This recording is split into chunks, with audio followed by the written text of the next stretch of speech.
नमस्कार. मी गोविंद आपटे. आपण ऐकत आहात सनातन योद्धा.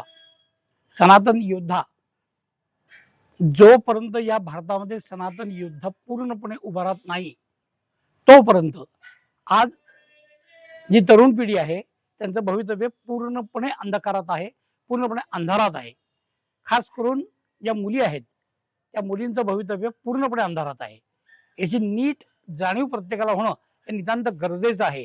नसत्या कुठल्या तरी दिवा स्वप्नामध्ये रमत बसण्यामध्ये काही अर्थ नाहीये. आपल्या अवतीभोवती जी परिस्थिती आहे त्याचं नीट आकलन झालं पाहिजे. संपूर्ण भारतातल्या वेगवेगळ्या भागांमधनं कशा पद्धतीनं डेमोग्राफी बदलत चाललेली आहे, कशा पद्धतीनं एका नियोजनबद्ध पद्धतीनं सगळं समाज सगळा ढवळत चाललेला आहे. आणि ज्या ठिकाणी डेमोग्राफी बदललेली आहे, ज्या ठिकाणी जनसंख्या बदलत चाललेली आहे, त्या ठिकाणच्या परिस्थिती काय आहे हे डोळे उघडून बघितलं पाहिजे, वाचलं पाहिजे, अभ्यास केला पाहिजे. आज कलकत्ता शहर किंवा बंगाल, पश्चिम बंगाल भागामध्ये आपण जर का नीट अभ्यास केला तर आपल्याला लक्षात येईल की अनेक गावं अशी आहेत की ज्या गावांमधनं हिंदू समाज गावं सोडून चाललेला आहे किंवा हिंदू समाजाला गाव सोडण्यासाठी म्हणून एक प्रकारची जबरदस्ती केली चाललेली आहे. कुठून कुठून पळाल आणि कुठं कुठं पळाल. जो हिंदू समाज या भारतामध्ये आहे याला इथून पळून जाण्यासाठी कुठलाच देश नाहीये. आज बंगालमधनं निघाला तर आंध्रात येईल. आंध्रात तीच परिस्थिती होत चाललेली आहे. तामिळनाडूमध्ये तीच परिस्थिती व्हायला लागलेली आहे. नंतर तुम्ही का महाराष्ट्राकडे येणार का? महाराष्ट्रात पण तीच परिस्थिती व्हायला लागली आहे.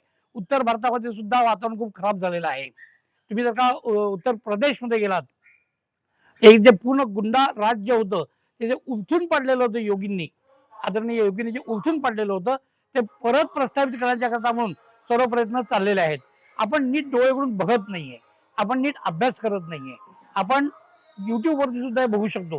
युट्यूबवरती आपल्याला एक इंटरव्ह्यू सापडेल की ज्या इंटरव्ह्यू मध्ये भारतातले एक अत्यंत आदराला प्राप्त असलेले कवी कुमार विश्वास यांचा जो इंटरव्ह्यू आहे त्या इंटरव्ह्यू मध्ये त्यांनी हे सांगितलेलं आहे की केजरीवाल यांच्या घरामध्ये खलिस्तानवाद्यांच्या बैठकी होत होत्या. ह्याला मी साक्षीदार आहे. मी साक्षीदार आहे त्याला की जिथं खलिस्तानवाद्यांच्या बैठकी होत होत्या. आणि त्याच्यानंतर पहिलं पाऊल पॉलिटिक्समध्ये त्यांनी बाहेर टाकलं ते पंजाबमध्येच टाकलेलं आहे. आज काय पंजाबचं खलिस्तान करणार काय? तामिळनाडू असंही तुटत चाललेलं आहे. कुठं बघतोय आपण आणि कुठल्या भ्रमामध्ये जगतोय आपण आणि हा भ्रम आपल्याला कुठे घेऊन जाईल. आपण काश्मीर हे प्रकरण ऐकलेलं आहे. कदाचित टीव्हीवरती काही बातम्या बघितल्या असतील, कदाचित पेपरमधून काही गोष्टी वाचल्या असतील किंवा काही पुस्तकं वाचली असतील. मी स्वतः 3 वर्ष काश्मीरमध्ये जाऊन तिथल्या लोकांना भेटून आलेलो आहे. तिथल्या विस्थापितांच्या कॉलनीमध्ये गेलेलो आहे. लाखो पंडित विस्थापित जिथं राहतात तिथं मी गेलेलो आहे. त्यांचे इंटरव्ह्यूज मी घेतलेले आहेत. ते 2001, 2002, 2003 साली तरुण भारतमध्ये छापून पण आलेले आहेत. 15 ऑगस्टच्या नंतर एका आठवड्याच्या आतले 2002, 3 आणि 4चे जर का तरुण भारत पेपर आपल्याला मिळाले तर त्यात माझं पूर्ण लेख मला आपल्याला सापडू शकते. कारण की मी जे काश्मीरला गेलो होतो त्यासाठी तरुण भारतने मला सपोर्ट दिला होता. Special correspondent for Kashmir issues असं मला त्यांनी ओळखपत्र पण दिलेलं होतं. त्याच्याशिवाय काश्मीर व्हॅलीमध्ये, घाटीमध्ये जे पंडित लोक राहत आहेत ते काय कॉम्प्रोमाइज करून राहत आहेत हे त्यांच्या घरी जाऊन मी विचारून आलेलो आहे.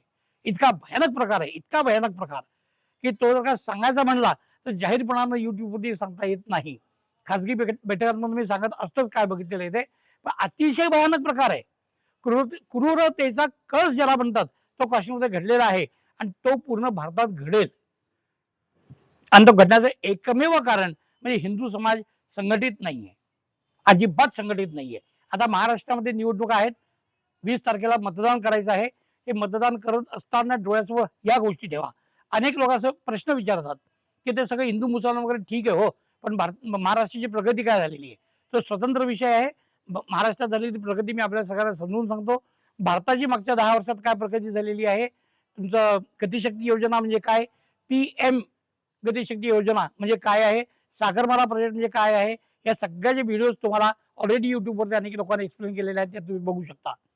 भारत खूप पुढे गेलेला आहे. जगामध्ये आज खूप मोठ्या पातळीवरती भारताला मान्यता आहे. हे आपल्याला बघावं लागेल. कोणी विचार गॅस महाग झाला, पेट्रोल महाग झालं, फळानं महाग झालं, पण हे कोणी बघत नाहीये की आपलं जे संपूर्ण सोनं बाहेर गहाण ठेवलेलं होतं ते सगळं सोडून आणलेलं आहे. आपण हे बघत नाही. पेट्रोल बॉन्ड्सच्या कर्जामध्ये जो भारत बुडालेला होता ते कर्ज पूर्णपणे आता सोडून आणलेलं आहे. आज पाकिस्तानची अवस्था काय झालेली आहे. ती काही भारताने केलेली नाहीये, ती काही मोदींनी केलेली नाहीये, ती त्यांनी स्वतःहून केलेली आहे. भारताचा द्वेष एकाच कारणामुळे त्यांची परिस्थिती झालेली आहे.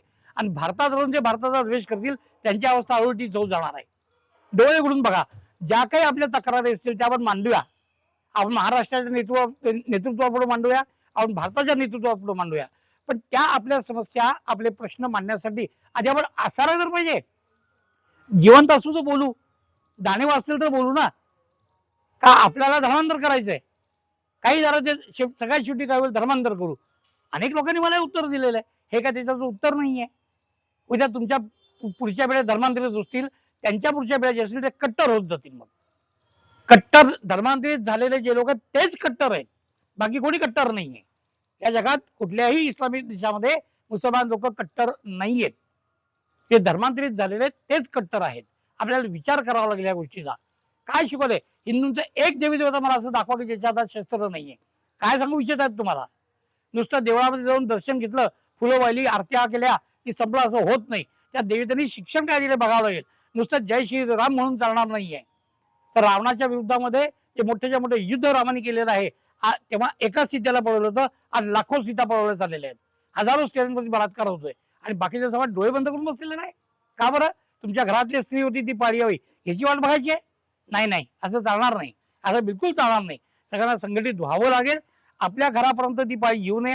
आपल्या घरातल्या महिलांना तशा प्रसंगाला तोंड द्यावं लागू नये असं का वाटत असेल, आधी संघटित व्हावं लागेल. प्रसंग आल्यानंतर संघटित होता येत नसतं. प्रसंग येऊन गेल्यानंतर दुःख करत बसणं आणि रडत बसणं एवढंच नशिबी राहतं. हे नीट आपण लक्षात घेतलं पाहिजे. माझ्या पुढच्या व्हिडिओजमधनं मी याच्यापेक्षा जास्त डिटेल गोष्टी आपल्याला एक्सप्लेन करत जाईन. नमस्कार.